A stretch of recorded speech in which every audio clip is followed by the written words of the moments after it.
भाजपच्या transport sale प्रणित नवभारतीय शिववाहतूक संघटनेच्या 9व्या वर्धापन दिनानिमित्ताने मराठी बोला महाराष्ट्र जोडा या मेळाव्याचं आयोजन करण्यात आलेलं। उत्तर भारतीय रिक्षा चालक आणि टॅक्सी चालकांना मराठीचं महत्त्व पटवून देण्यासाठी मेळाव्याचं आयोजन करण्यात आलं। परिवहन मंत्री प्रताप सरनाईक यांनी या मेळाव्यात जाणीवपूर्वक हिंदीमध्ये भाषण केलं। मी हिंदीत बोलू शकतो, तशीच तुम्हालाही मराठी शिकावी लागेल असं त्यांनी आवर्जून सांगितलं।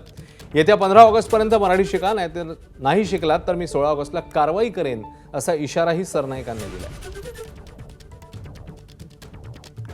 अगर मैं हिंदी में बात कर सकता हूं तो तुम्हाला पण मराठीमध्ये बोलावंच लागेल। हे जेव्हा मनामध्ये आपण विश्वास घेऊन जाऊ त्यावेळेस ह्या मराठीचा विचार सर्वीकडे होईल। परत एकदा तुम्हाला सगळ्यांना खूप खूप शुभेच्छा देतो।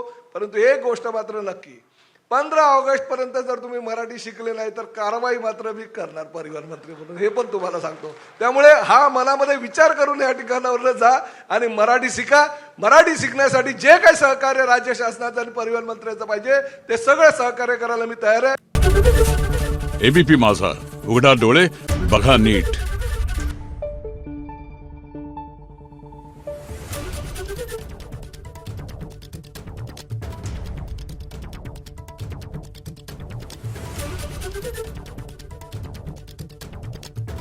Thank you.